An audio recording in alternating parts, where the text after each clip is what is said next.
Islanders prospect William Dufour can't stop scoring goals in the QMJHL preseason. So in my last video I said, let's talk about the expectations on him. Can he meet those expectations? And if he does, what does that mean for the prospect pool?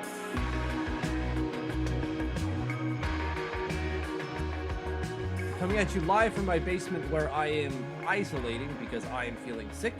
I'm congested.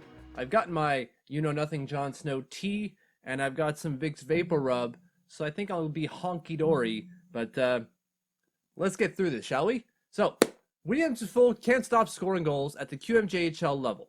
Last year had 17 goals in 23 games for the Drummondville Voltigeurs. Now, with the St. John Sea Dog, only 2 games into the preseason, and he already has 4 goals. 2 goals in each of the games. So he just can't stop scoring. So let's talk about the expectation for him this year at the club level.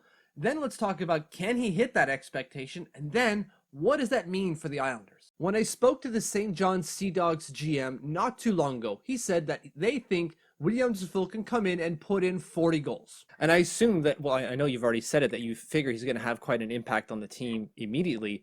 But just on the trade package alone, right? A first, a fourth in 2023, and Simon Hughes going to Drummondville, or Hughes, sorry. That speaks a lot of, like, we expect him to come in because we think that he can have that huge impact like he had in a shortened season last year.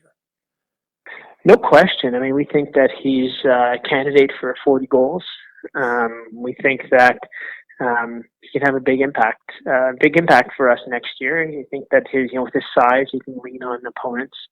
He can make room for our smaller players. And no, absolutely, we see him as again a potential 40 goals. Right, that seems to be the expectation for him this year. 40 goals, something around, I don't know, 60 points. I'm just rounding up. He typically scores more goals than he does score points.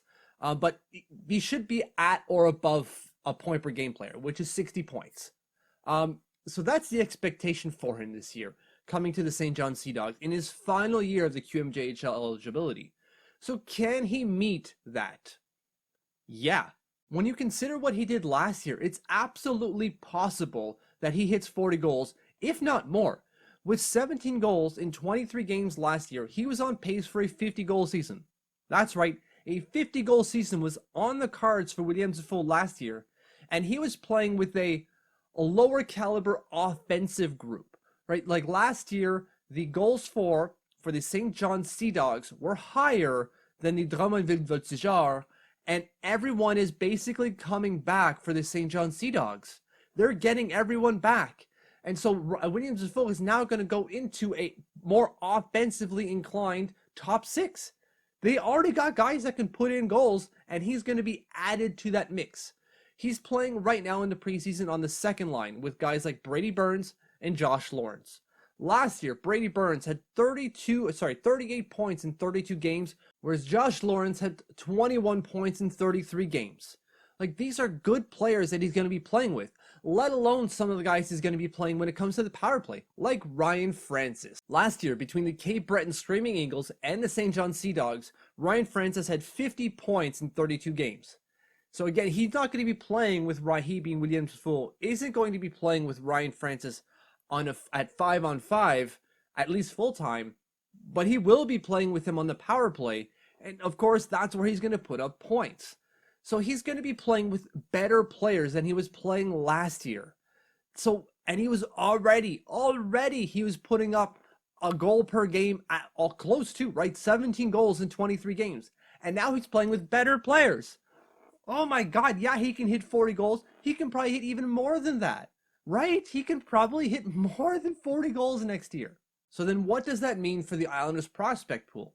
Well, William Dufour, who's a right shot forward, is clearly the best up-and-coming right shot forward that the Islanders have after Oliver Wahlstrom. Right, it goes Oliver Wahlstrom, William Dufour, and that's it, end of list. That's really good. And this is a 5th-round pick from 2 years ago. 5th-round pick. It's not to say that he's going to make the NHL and be a star at the league. It's possible, I guess. But it's more likely that he sits in like maybe a bottom 6, at best middle 6 role, which is fine. You'll take that from a 5th-round pick. You'll absolutely take that. He was an absolute steal in the 5th round in 2020, and things are progressing well for him. Next year should be an even better year. I can't wait to see how it goes, and I can't wait to see when he hits pro, because I think this year is going to be a truly special year for William Dufour. Thank you for subscribing. Thank you for following. If you haven't subscribed yet, please do so. And if you have, thank you, thank you, thank you.